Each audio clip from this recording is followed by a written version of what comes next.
Hello and welcome to everyone who is joining us in the webinar room this evening. We are just getting everything set up and getting everybody into the room. So feel free to get comfortable, grab a drink, take a seat, and we will get started here in a minute. Thank you.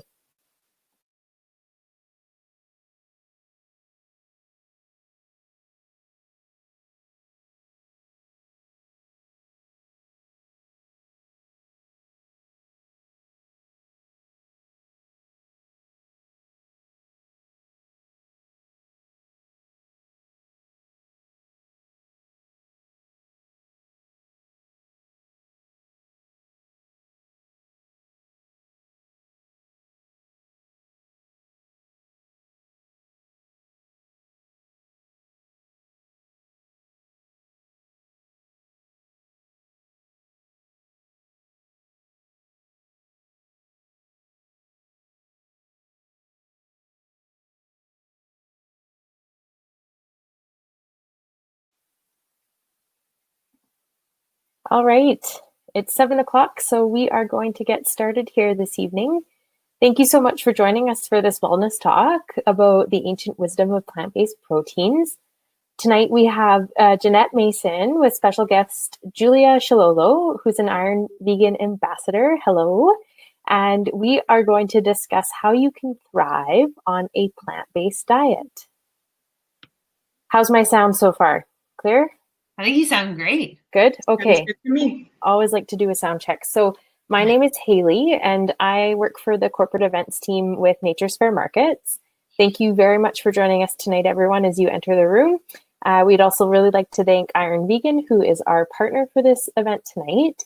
The presentation will be about 45 minutes to an hour, roughly. Yeah. Mm-hmm. And the attendee microphones are going to remain muted for their presentation. But throughout the webinar, we definitely encourage you to submit your questions in the chat box in the right of the screen, and we'll try our best to answer them or flag them for some Q&A at the end.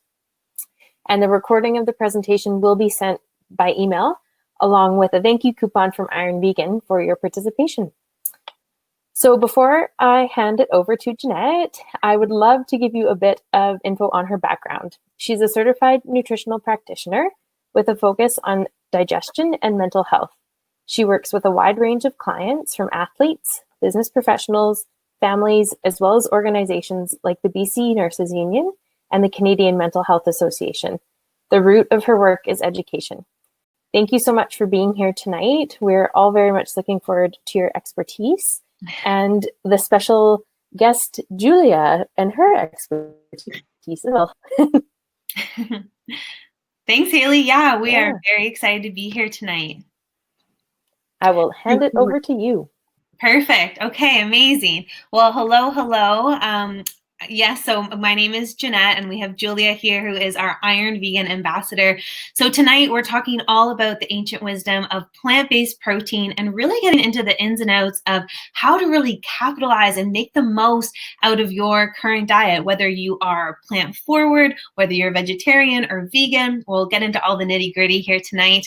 And yes, absolutely. Please write your questions into the chat box here, just to be really mindful of everyone's time. We're going to save most of the questions for the end.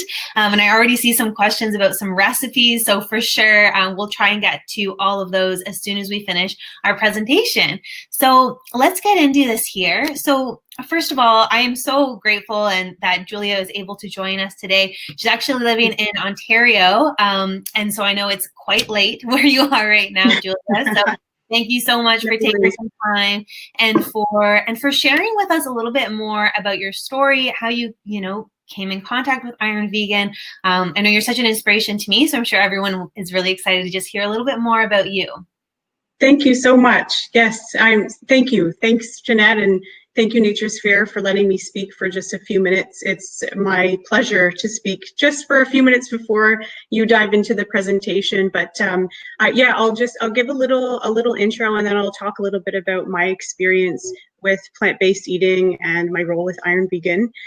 So really quickly, I've been living a plant-powered lifestyle for 22 plus years, and it brings me so much joy and so much excitement to share my passion for plant-based living and fitness within my role with Iron Vegan. I am the community engagement leader, so sort of like a brand ambassador with Iron Vegan.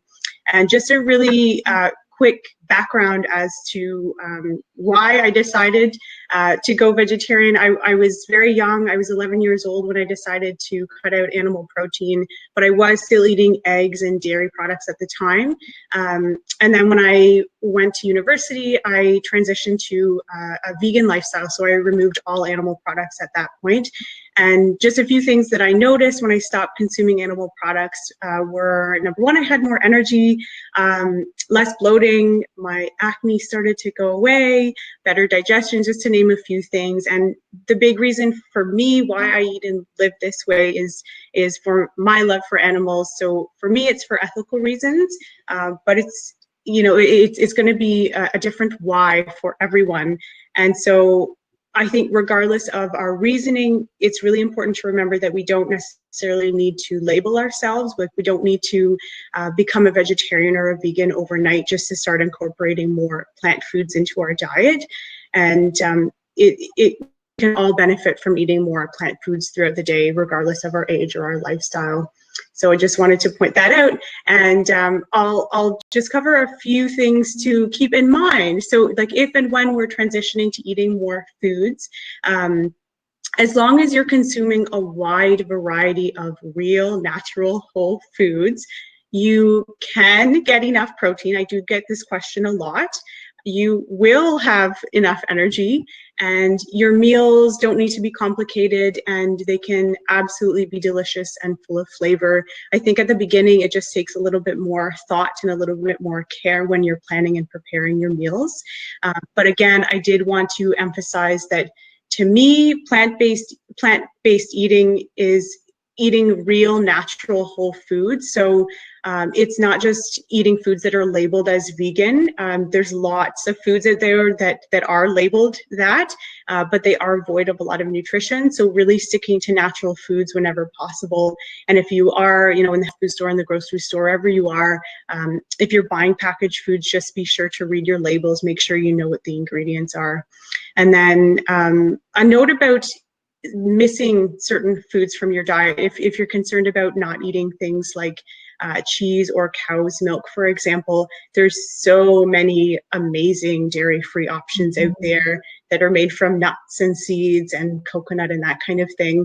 And then same goes for meat alternatives. So you can, you know, either make your own or find them. Tons of like bean and veggie patties. There's pulled jackfruit, there's cauliflower wings. I mean, we could go on and on here. And then just touching a little bit on supplementation. So in terms of filling in some possible gaps in the diet, you may need to consider supplementation. For example, if you're eating a strict plant-based diet and consuming no animal protein, then B12 is one of the things that you should consider, absolutely. And then protein is another one. So regardless of activity levels, it's really important that you're getting enough protein to support your body. I mean, it's even more important if you are very active. Personally, I do use 2 to 3 servings of Iron Vegan protein every day. And I've been using the products for many years now, and I do notice some really great benefits. So during my workouts, I do have some more energy. After workouts, less soreness, and better recovery. And I just wanted to mention, like protein supplements in particular, they are super versatile. So of course you can use them in your post-workout shakes and smoothies, but you can use them in so many other recipes, sweet, savory, raw, cooked. Check out, you know, all of the recipes that we share. And it's just a great way to add more protein throughout the day to really boost your intake. And so on the note of supplementation and protein, I will pass it back to you, Janette, and you can dive into the presentation and talk all about the wonderful world of plant-based nutrition. So on that note, Thanks so much, Julia. We really appreciate you just, giving your 2 cents here and your insights.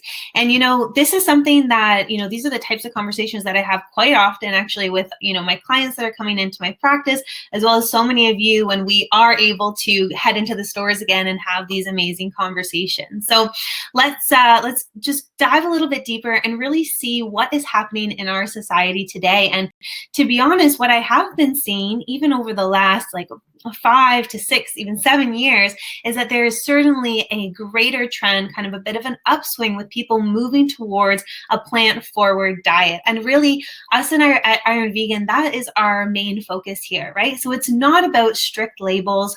And to be honest, at the end of the day, it's just about having as much nutrition and as much diversity in those nutrients as possible. So whatever that looks like for you, the functional foods that we're going to be talking about today, I'm sure will be able to fit into your regular diet just to help support you with whatever it is that you want to be doing on a regular basis. So when I just pulled these insights here, because I thought this would just be a little bit interesting to kind of see what the trends are happening in our society. And certainly what we notice is that there are a great amount of people that are moving towards the plant-forward diet, especially if we're thinking about reduction in dairy products and egg-based products. We know, of course, that dairy and eggs for certain individuals can be a little bit triggering to the digestive system. So this might be one of the reasons, and we're going to explore some of the other reasons too. But even if we look on the right-hand side of the screen here, we see that there is actually quite a large group of people looking towards adopting either a vegetarian or a plant-forward diet. So when we're thinking about, what's really the difference between your vegan diet, your plant-based diet, and then your whole food plant-based diet, well, this is a really simple snapshot to just kind of break that down for you. And the reason that I have this here is because there can be a lot of people that are maybe perhaps a little bit newer to the plant-based movement. This might be their first experience trying to adopt more of a plant-forward diet.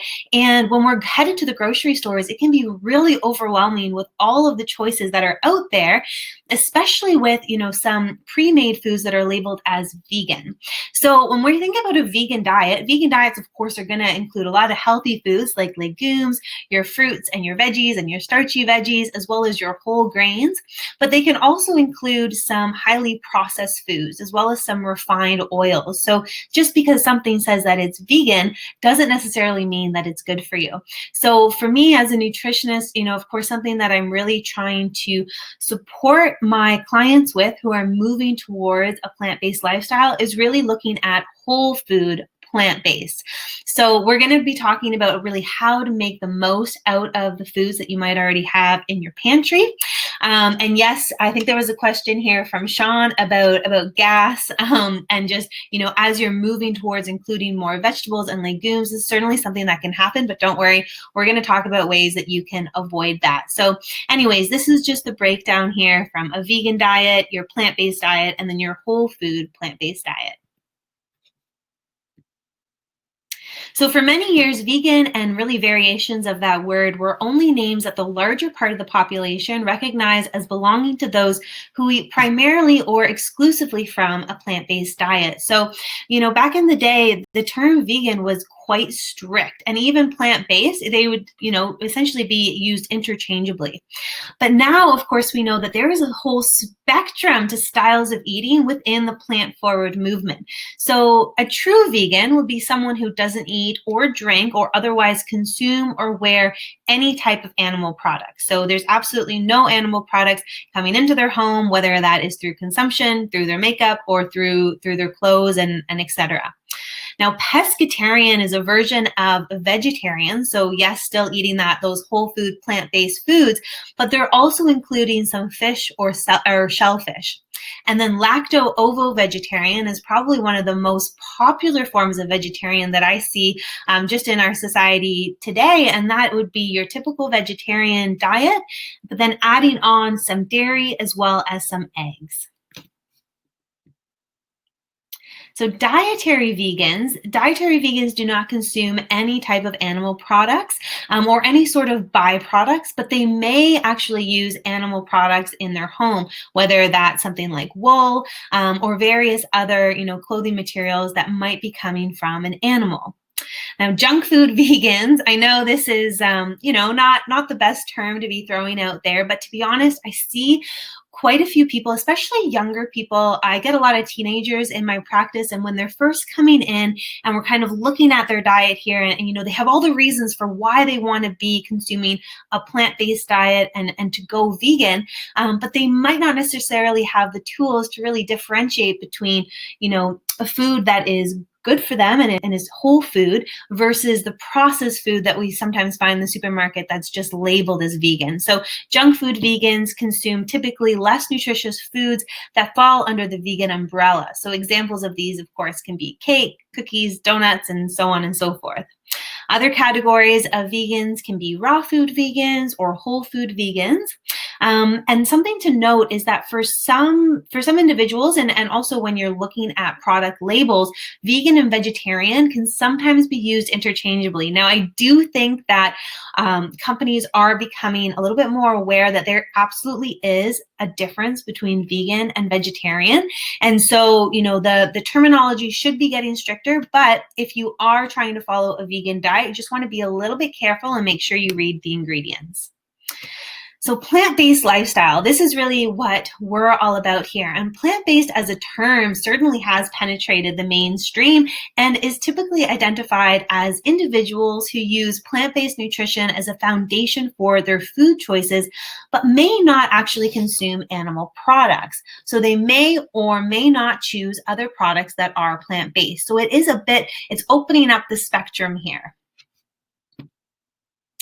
So some benefits, if we're thinking about just how our society is responding to this idea of a plant-based lifestyle, is first of all, it's a little bit more sustainable for an individual that is new to this way of eating and really this lifestyle in general. It is more widely accepted, and it's all about just encouraging nutritious eating. So just eating more plants in general.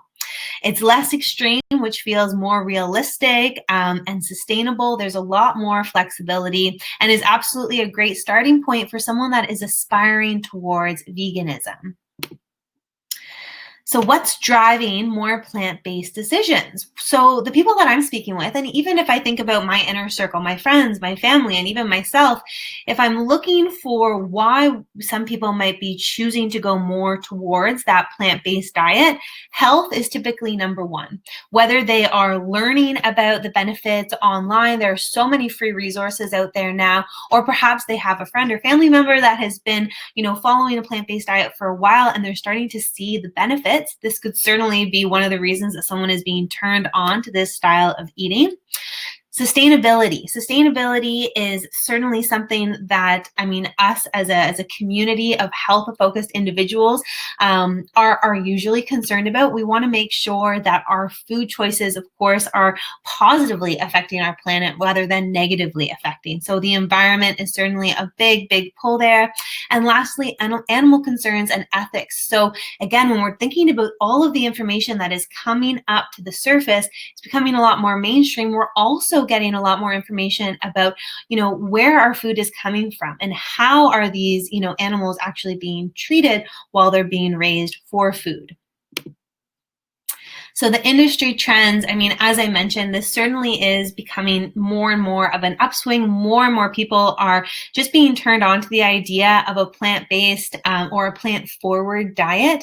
And I've even noticed some people that, who would swear, like for example, actually my dad. So my dad, when we grew up, he was a huge meat eater.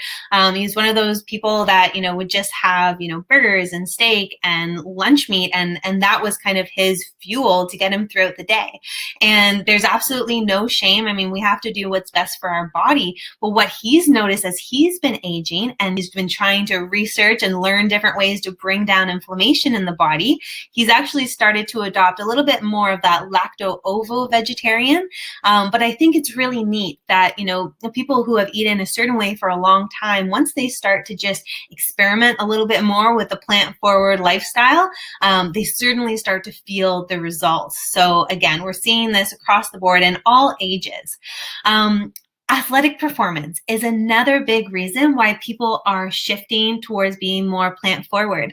Now, if we were to be doing this presentation 20 years ago, this probably would not be on the screen here, because a lot of the research back then was typically focused on animal-based proteins, so your whey and your casein. But I actually have some studies to share with you guys today where they're actually comparing whey and rice isolate proteins in very specific situations, looking at the output of individuals, also looking at, body mass index, how our bodies are actually responding to these different proteins. And what we're seeing time and time again throughout the research is that plant-based protein and whey-based protein is actually quite comparable. So trending, of course, I have to mention this as well too, because we are in a society now that does learn a lot from social media. And what we're seeing on social media is that more and more people are sharing their own personal benefits and their own experiences. And this is having a ripple effect and truly inspiring other people to try out this style of diet as well. The last one that I wanted to mention is about specific allergies. So again, when we're thinking about awareness, we know that there's so many more, testing capabilities that we are able to do as practitioners. So looking at intolerances or allergies, what we have been noticing is that for certain individuals, it can actually be quite difficult to be digesting certain animal-based proteins, especially if we're thinking about dairy-sourced ones. So for this reason, people are leaning towards plant-based solutions. And if not that, they're just looking to add in a bit more variety into where they're getting their protein from. And variety is key when we're thinking about supporting our digestion and just overall vitality. All right, so at the end of the day, it all comes down to your health and feeling good every single day. So we want to make sure that every time we sit down to eat, we're really making choices that are going to benefit us for days and weeks and years to come. So we just put together, a little bit of kind of a day in your life if you are following a plant-based diet. And so, for myself, I love a lot of these recipes, and I know Julia does too. And so if you need more plant-based recipe inspiration, I definitely encourage you to check out My Iron Vegan on social media or ironvegan.ca. We've got so many chef-inspired recipes on there, and it'll definitely just, bring your inner chef out so that you can look after yourself really well. So one great example for a breakfast, for a plant-based breakfast that's going to have your essential fatty acids, it's going to have protein as well as fiber, is chia pudding. Chia pudding is one of my favorite things to recommend to clients. And you don't need to just have, the chia seeds and the almond milk in there and then your protein. You can add in your fruits. You can add in cacao powder to make it like a chocolate protein. For some people, if they have a bit of that texture issue, you can actually blend it the night before, and then the next morning it'll be nice and smooth. Post-workout, we always want to make sure that we're having enough protein coming in after working out as well too. So, leaning on a protein shake or thinking about making a smoothie or a smoothie bowl. For lunch, again, we're really relying on a lot of fiber, lots of different fruits and vegetables coming in here. Some protein sources would be your raw nuts or your raw seeds. Of course, you can add in, some sprouted lentils or some sprouted beans. Snacks, so really great to combine carbohydrate with a protein and fat source. So doing, an apple and some almond butter or a protein shake is all great. And then dinner as well too. So really, getting in that diversity of vegetables. So cooked veggies, whatever your favorite are, is really mixing in the starchy and the non-starchy vegetables, bringing in some protein as well. So beans and quinoa, and then even a little bit in the tahini sauce. So just some good examples there. Thriving really is about balance. It truly is a synergy or a harmony within the body. And so if we have any sort of, dysfunction within the body, or we find that the balance starts to become off, it really is a domino effect. So if our digestion is off, or if our hormones are off, then of course this will affect other areas of our bodies too. And when we're thinking about digestion and hormones and immune system, protein is an incredibly important macronutrient that we need to make sure we're having enough of throughout the day. I myself, I focus on digestion and mental health in my practice, and protein is always something that I need to drive home with my clients, because there are so many people that, think that they're getting enough protein, but when we actually break it down and look at what we're actually consuming throughout the day, it usually isn't enough. And protein, just as it says on the slide here, absolutely matters. I mean, it is the building blocks of all things, from our skin, our muscles, our bones, our organs, our tissues. It's also important for hormone balance, for our neurotransmitters. So protein affects how we feel in our bodies as well as how we feel in our minds. It's important for our immune health, how we're actually able to heal, and healthy aging. So a big issue that is, really important, and we really need to be talking about with our aging population, is sarcopenia. Sarcopenia is actually the degradation of lean muscle mass. So making sure we're having enough protein broken up throughout the day is really important to retain that muscle mass. So some rumors that have been going around for a while about plant-based protein are the ones that we have on the screen here.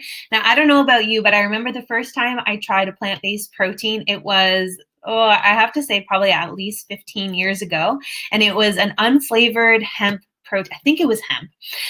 Anyways, I don't remember the brand, but it was not a great first experience. I remember it was chalky. It left a weird feeling on my tongue. But suffice it to say, protein powders, and really, when I think of protein powders, these are functional foods, and these functional foods have come a long, long way. So we'll talk about that in a little bit. But these are certainly things that I hear a lot about in my practice, and I'm sure things that you guys have maybe thought about on your own as well too. So some rumors include taste. So plant-based protein tastes bad. Another one is that it's incomplete. Plant-based proteins do not contain the full spectrum of essential amino acids. They're not complete. Plant-based proteins are hard to digest and can be gas-forming. That's a big one for people, especially if it's something that's new that they're just starting to integrate into their day-to-day life. And then lastly, poor performance. So plant-based proteins do not provide the performance results in muscle growth and size. So let's dig into this a little bit more. So rumor number one about taste. So taste, absolutely, we have come a long way in taste as well as texture of plant-based proteins. And this is really important because anytime we want any sort of, sustainable health change to occur in an individual, there has to be that want factor. We need that person to wake up in the morning and want to be taking whatever, health supplement or functional food it is. So it's incredibly important. And that's why if you've tried Iron Vegan before, you know that it's delicious and it's also smooth and it's easy to add into anything that you're making. Rumor number two, vegan proteins are incomplete. So this is a rumor, but it's also partially true. So, how can we get our body to make protein building blocks if vegan proteins aren't complete? So individual plant foods do not boast the same full amino acid profile as many animal-based foods. So yes, that is absolutely true. So there are certain plants that will contain the full spectrum of amino acids that we need. Quinoa probably being one of the more popular ones as a complete plant-based proteins. But what we have to remember is that when we eat throughout the day, we're not eating foods in isolation. It's not like you wake up in the morning and you have plain oatmeal made with water, and then at lunch you have plain oatmeal made with water, and then at dinner you have plain oatmeal made with water. No, 10 to 1, you might not actually have the same meal twice throughout the day. Most people are going to be mixing it up. But on top of that, we're going to be adding additional ingredients. So we might be adding in some hemp hearts. We might be adding in some almond butter, some fruit. And when we're doing that throughout the day within a 24-hour period, our bodies are so intelligent that they're actually able to piece together these amino acids so that you are able to meet even quite high protein goals. And of course, smart manufacturers like Iron Vegan do the work for you. They're already putting together amazing, seeds and ancient grains to make sure that you are getting complete protein right away. And yes, Kathy, great question. So can you get enough protein from a plant-based diet without supplementing with protein powders? You can. It is going to take a little bit more work. You might need to either work with a nutritionist or a dietitian just to make sure that you're getting enough throughout the day. But that's why when I think of protein powders, I think of them as a functional food. So when we don't have time to be really making sure that we are cooking, 3 full meals throughout the day that is, chock full of a variety of amino acids, then we can lean on our functional food like protein powder to make sure that we hit our minimum target. So rumor number 3 is vegan proteins are hard to digest. So absolutely, especially as an individual that specializes in digestion, this can be true for some individuals. So some plant-based proteins can be hard on the gut for certain people. Something that we're going to be talking about today is preparation methods. So fermenting and sprouting the plant-based proteins actually does make them easier to digest, and it also increases the bioavailability of nutrients. So rumor number 4 about performance concerns and plant-based proteins. So I'm not going to read out all of these studies for you guys here today, but you will get the recording or the notes, so you'll be able to look at this later. And honestly, there is so much available online. I'll just highlight one study here. This one was done in 2014, and they were looking at one amino acid in particular, and this one being leucine. Now, leucine is one of the most important nutrients, amino acids actually, that we need to build that lean muscle mass. So what they saw was that in rice protein, the leucine was actually uniquely absorbed almost 30% faster than the leucine found in whey. And so scientists believe that this may be another reason rice protein was actually equal to whey in building muscle. So absolutely, you can be using plant-based proteins and still be getting your gains. So the downside to plant-based food. So this was a couple questions that I see coming up. So when we're thinking about adding in more plant-based foods and then how that's actually affecting our digestion. So one of the reasons that things like beans and legumes and even nuts and seeds and vegetables in general can be gas forming is because of something called anti-nutrients. So anti-nutrients, I mean, there's a variety of ones there, but I always like to think of these as essentially like enzyme blockers. So, our body naturally produces digestive enzymes so that we are able to break down our food and assimilate the nutrients. The problem is when we're eating foods that are still intact with their anti-nutrients, the anti-nutrients essentially put up a guard so that the enzymes can't actually get to the food to break it down. And this reaction is essentially what's causing your gas and your bloating, sometimes, painful distension in the abdomen. So it's important to know what they are, and it's also important to know how to get rid of them. So we'll talk about that in just a second. So one of the most common anti-nutrients, and one that you're probably familiar with, is phytic acid. So phytic acid, it's found in grains and legumes and really does interfere with the absorption of minerals. So when you first start to boil black beans, for example, and you start to see that white film come up to the top of your pot of the water, that is the first release of the anti-nutrients. So if you were taught by your parents or by your grandparents, I'm sure they told you that you want to make sure that you are scooping off that white film and putting it in the sink. You don't want to be boiling your beans with all of that white film in there, because that is part of the anti-nutrients. Another anti-nutrient is gluten. So gluten, absolutely, whether you are celiac or gluten intolerant or not, gluten is notorious for being quite actually pro-inflammatory within our intestinal tract. It's known to be one of the most difficult to digest plant proteins. And again, gluten is another one of those enzyme inhibitors. So yes, it's been really become quite notorious for causing gastrointestinal distress. Tannins and oxalates are some other examples that you'll find in different plant-based foods. So these are also enzyme inhibitors that prevent adequate digestion and can cause protein deficiency as well as gastrointestinal problems. So remember, we need our digestive enzymes to be able to do what they do to truly break down our food so that we are getting the full benefit.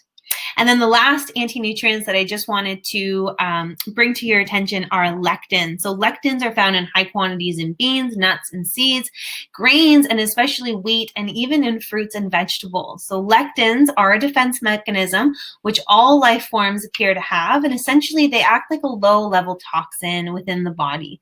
So lectins can reduce nutrient absorption and can cause indigestion, bloating, and gas for many people.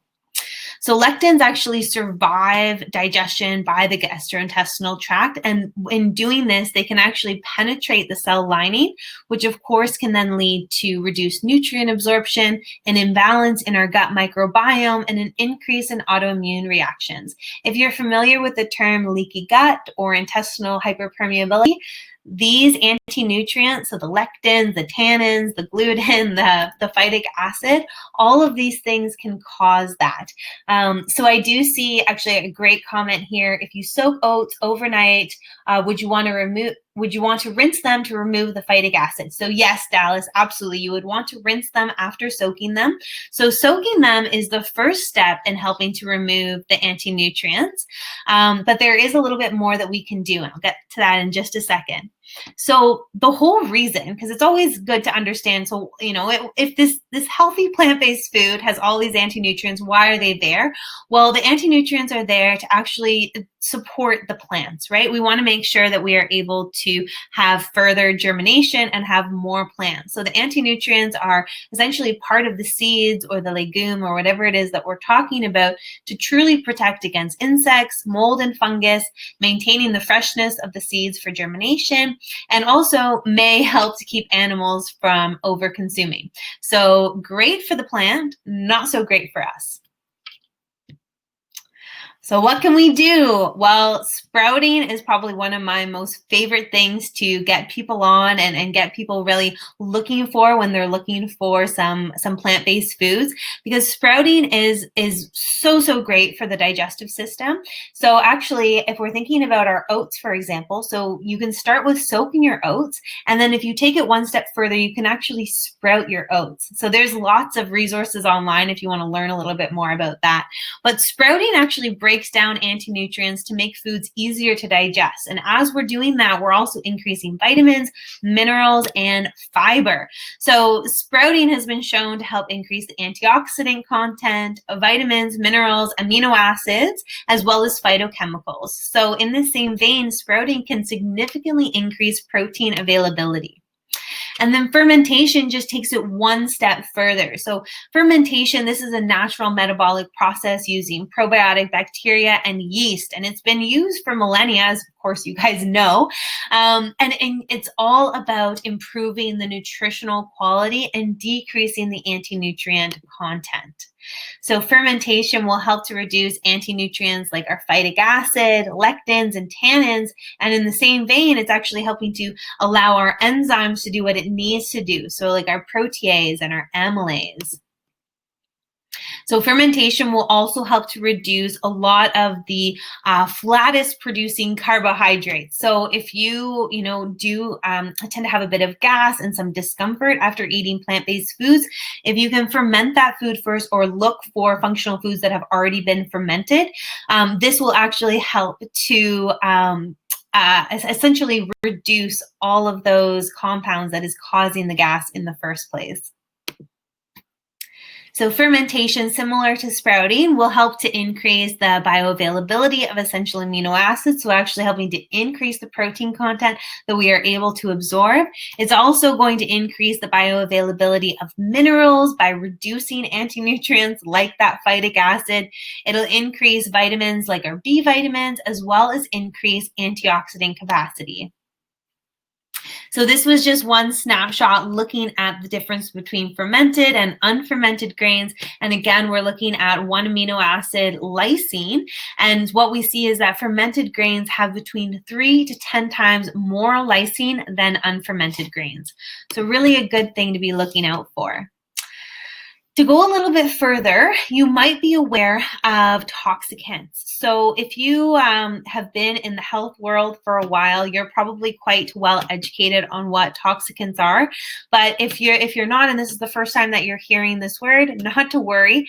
Very simply, it's just a natural toxin that lives within the plant. So almost similar to how lectins are reacting within the plant to essentially prevent absorption of nutrients, toxicants can have a similar type reaction. Now, they're usually produced because of the soil that the plant is grown in. So if you are, of course, looking for ways to help reduce toxicants and improve the availability of nutrients in your food, fermentation will do both. So just some examples of fermented or cultured foods in case this is something that's new for you. So sauerkraut, of course, probably being one of the more popular ones, very simple to try at home. Also kombucha, natto, and tempeh. These ones are some of my favorites coming from soybeans. Pickles, some pickles, yes, absolutely. The ones that will be in the refrigerator section at Nature's Fair. We want to make sure that it truly is fermented and it's not just the ones that have been, put in vinegar.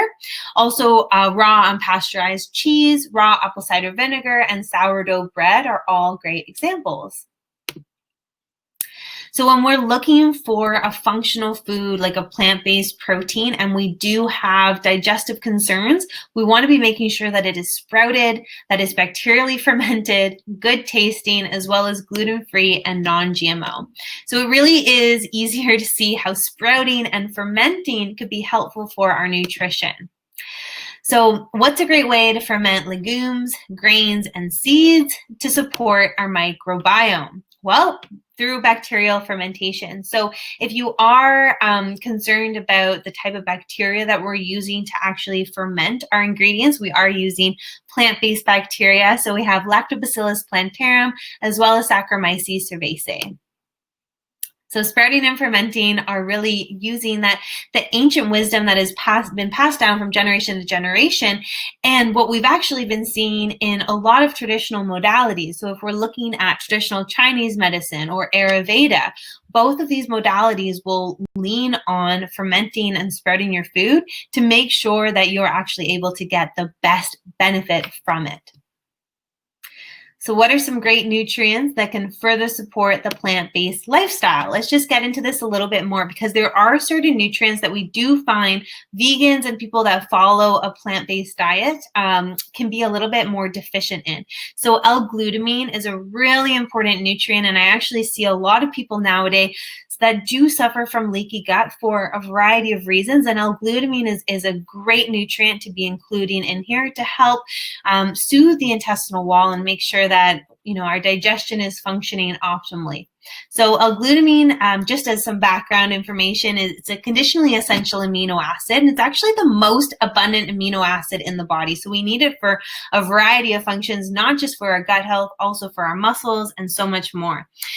We've seen it be useful when we're thinking about illness in the body, injury, as well as overtraining. So L-glutamine is incredibly important for cell proliferation. So if we're thinking about repairing in the body, L-glutamine is really necessary. It's important for energy production. It's also important for recovery, so really reducing the amount of delayed onset muscle soreness. And then lastly, gut health, as I mentioned. There's so much interesting research when it comes to glutamine, but when we're thinking about our immune system, we do know that there is such a thing as exercise-induced immunosuppression. So endurance athletes in particular are typically at an increased risk of upper respiratory tract infections after bouts of intense training. So it is important that we're making sure that individuals are getting enough glutamine in to support the immune system. Branched chain amino acids are another group of amino acids that I find a lot of vegan clients as well as plant-forward clients want to make sure that they're getting enough of. So these are essential amino acids, and they're incredibly important if we're thinking about muscle sparing. So really maintaining our muscle integrity as we're aging, and also if we are athletes as we are training. So again, tons of research behind BCAAs. They're important for muscle recovery, to help reduce fatigue, to help reduce muscle soreness, improve our immunity, as well as improve our nitrogen score, which is important for overall vitality. So when we're talking about protein, it's always neat to kind of understand what is actually happening when we're consuming protein.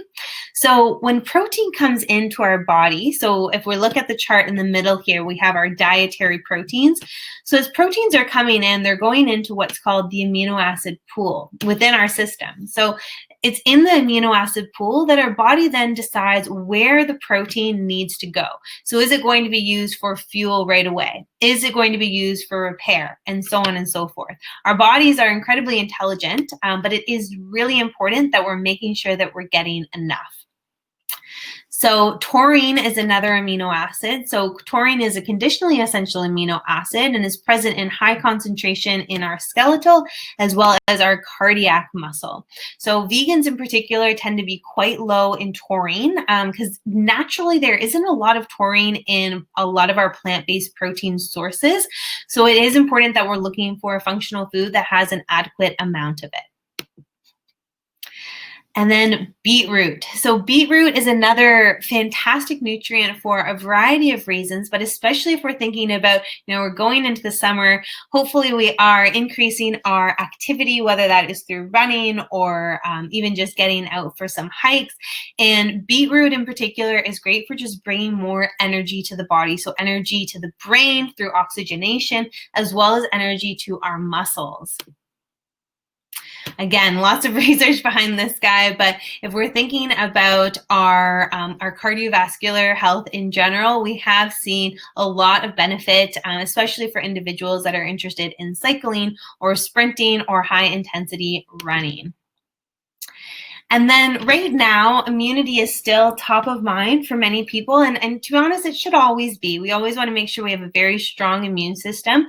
So quercetin is an antioxidant, which is great for overall athletic capacity, but also really important for immune support and also stress support, to be honest. I mean, antioxidants are always something that is great for us to be getting enough of throughout the day. And then zinc. So zinc, absolutely very important for our immune system, also incredibly important for hormone balance. And vegans in particular really need to make sure that they're getting enough zinc throughout the day, because if we are consuming a lot of those, cereals or grains, if they haven't been sprouted or fermented, they will be higher in the phytic acid, which will actually block the absorption of zinc.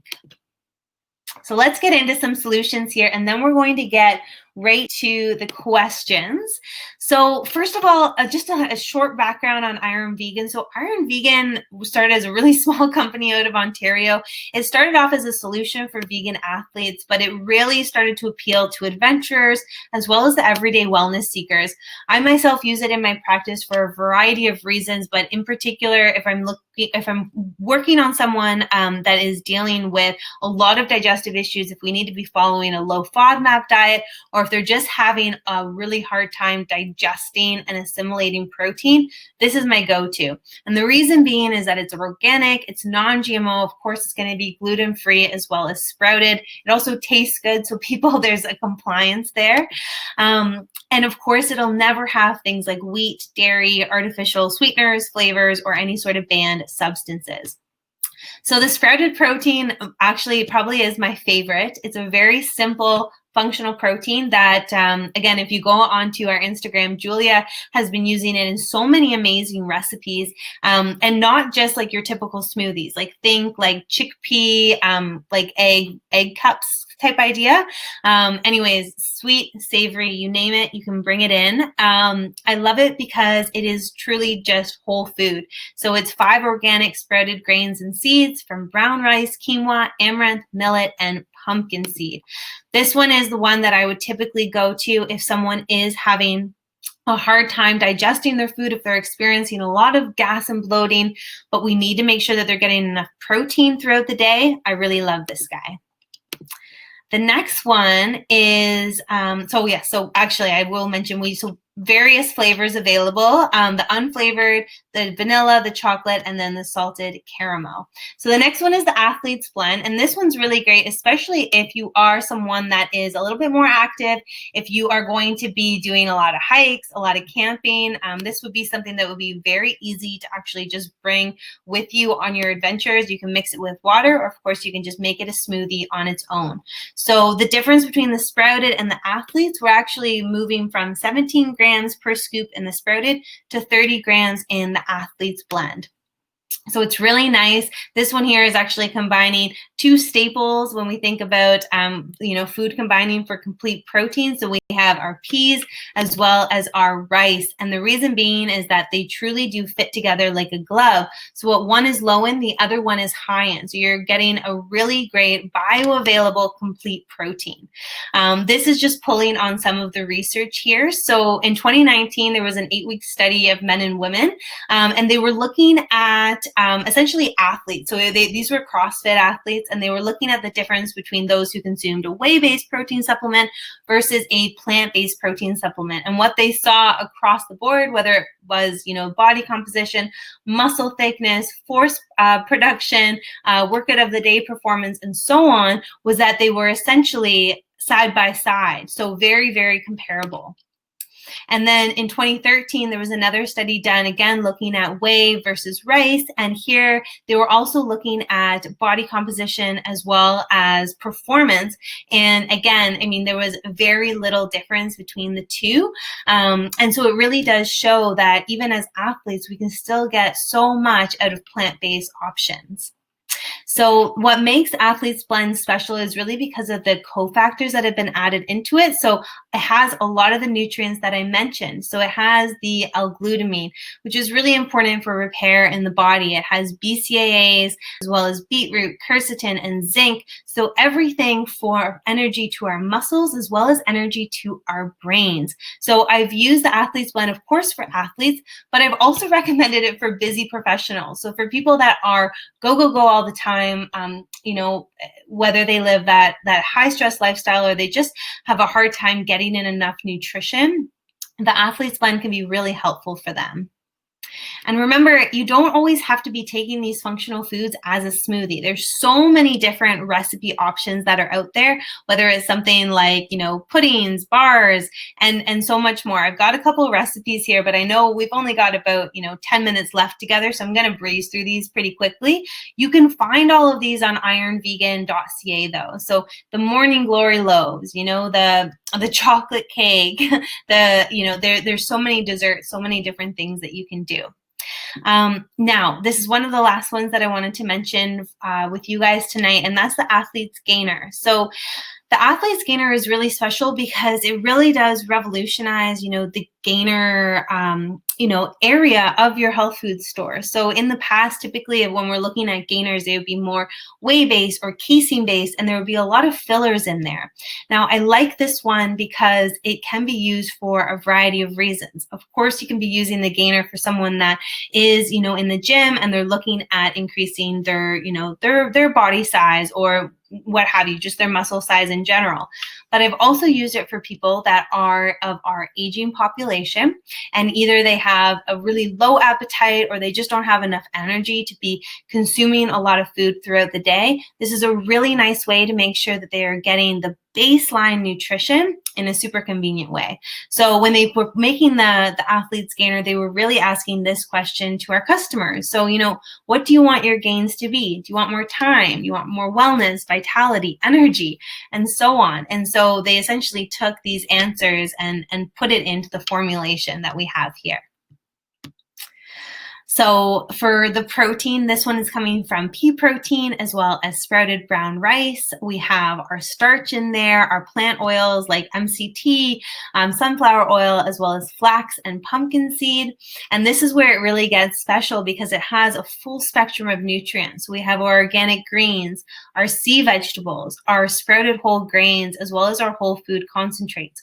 So again, remember I said this is great for someone that is in the gym and they're looking to increase their body size, but it's also good for someone that just has a really hard time consuming enough nutrients throughout the day.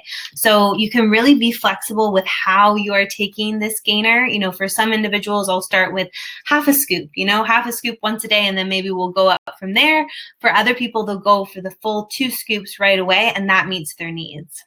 Of course, we have our bars as well too, especially for hiking and camping and just, any sort of, if you're heading back to work soon, something that's great to just have with your lunch bag.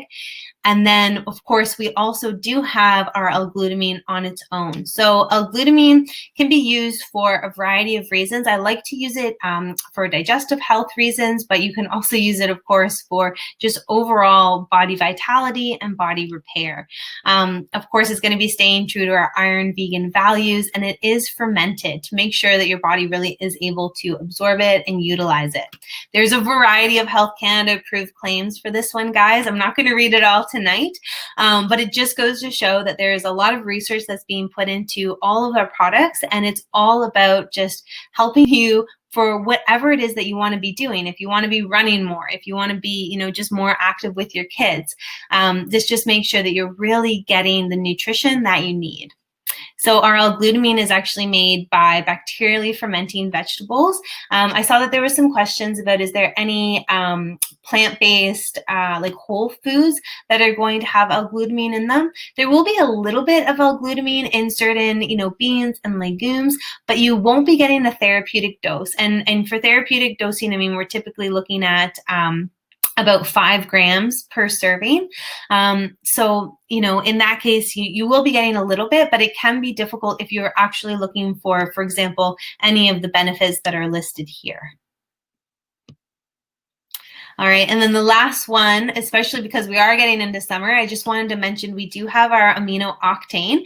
So the reason that I'm talking about our L-glutamine as well as our AMINO Octane when we're talking about, plant-based lifestyle is because for a lot of, aminos as well as, L-glutamine and any sort of like electrolyte replacements, some of them do have animal-based products, or there's animal-based sourcing that have been part of the formulations.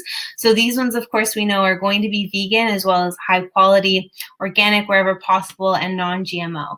So the AMINO Octane, this one's been really, really popular all year, but especially as we're getting into the warmer months.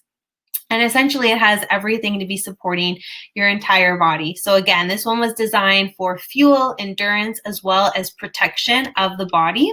So fuel, we want to make sure that you're able to pursue your passions without any setbacks. Endurance, we're looking at less pain, fending off exhaustion with ease and optimal muscle function, as well as protection. So ensuring that you are able to exert yourself without ever needing to slow down. So we have our BCAAs in there, beetroot, as well as magnesium, to make sure that our muscles are fueled, but also able to, react and contract the way that we want them to. We also have L-glutamine for repair. So this is just the overall ingredient list here. So one thing that I really love about Iron Vegan is that we do have the Informed Sport guarantee. And essentially what this is, it just means that it's been certified free of any sort of banned substances. What you see is what you get. These are whole food based products, and that's why I like to call them functional foods. They provide a function for when we're just not able to be getting enough out of our regular everyday diet. So I know I breezed through a little bit at the end there. I just wanted to make sure that I was really mindful of your guys' time. As Haley mentioned in the beginning, we are giving a $5 off coupon for any Iron Vegan product valued at over $30. So please feel free to use that. I will get to your questions in just a second, but I also wanted to make sure that you had this. So you can feel free to write any of these down or take a picture. But if you do need to if you want to reach out to us, we would love to stay in contact. So I have our Instagram handle there. It's just @MyIronVegan, our website, our Facebook, and then also our email. So the email is actually for our education department. So I'm Janette. I'm the West Coast educator for Iron Vegan, but we have some other educators as well too from, all different backgrounds, a lot of phenomenal people. So if you have any questions at all, please feel free to reach out. Okay, so now I'm going to get to your questions. I'm going to scroll to the bottom to make sure I don't miss anyone. Oh, Haley, did you want to say anything? Jeanette. Yeah. Yeah, no, lots of great information there. I think the questions you were able to address throughout the presentation were really good. There was one further at the beginning that was an interesting question about honey. And if it falls, where does it fall on that chart for true vegans or plant-based, or is it a personal preference? That's a great question. Choice? It's definitely personal choice. There are some vegans or people that classify themselves as vegans that I know are okay with honey, especially if it's coming from, small batch farms, but this is an animal-based product. So for some individuals, they say absolutely not. And if we're thinking about product labels, if honey is in the ingredients, it should not be saying vegan. It can say vegetarian, but it's technically not a vegan. Perfect. Awesome. Thank you. Yeah. Another really good one was in regards to the kind of prepping your oats and prepping your lentils.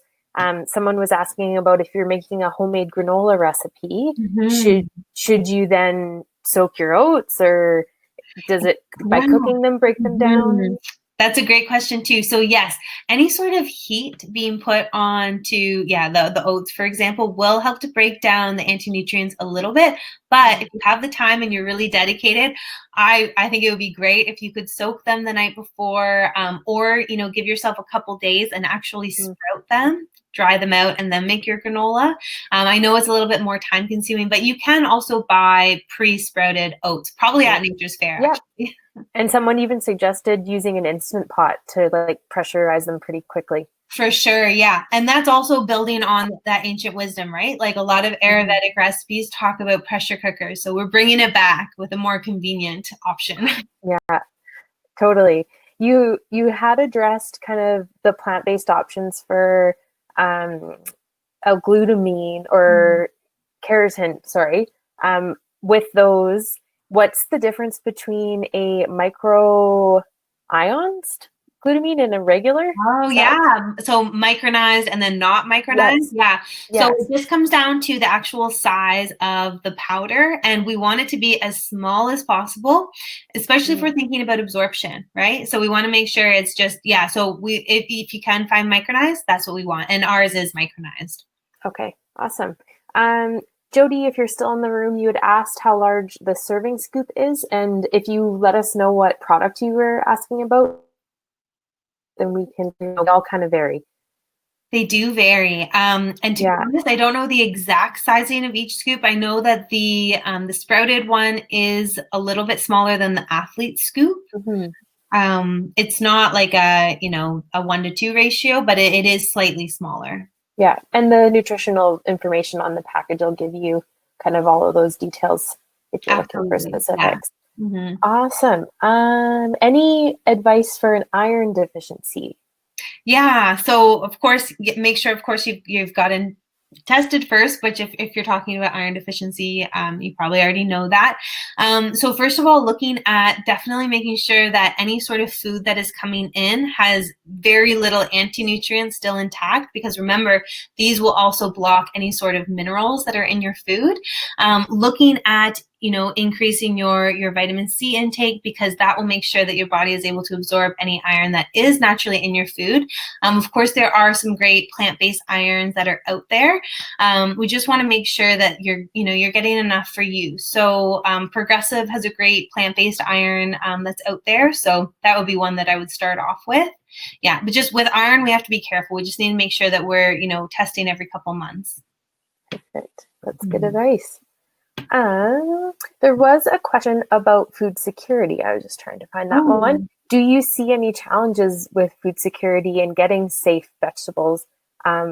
Obviously not chemically fertilized and protected, things like that. Yeah, that is a great question, and something that I am very passionate about as well. So one of the reasons actually I was going into the sourcing with Iron Vegan and talking with our regulatory department. And one of the reasons why we actually switch up which farms we are going to is because of the sustainability aspect. So of course we know that especially in North America, cash crops like corn, wheat, and even soy those are the big money makers. And for this reason, it is depleting the quality of soil that we have. So yes, whenever possible, really, of course, looking at the sourcing and really, yeah, sorry, the question itself was, were they asking where to? Oh, do you see challenges with food security and getting vegetables? Yeah. So, I mean, we are lucky because, I mean, us as customers can really vote with our wallet, right? And I know, especially in Vancouver and,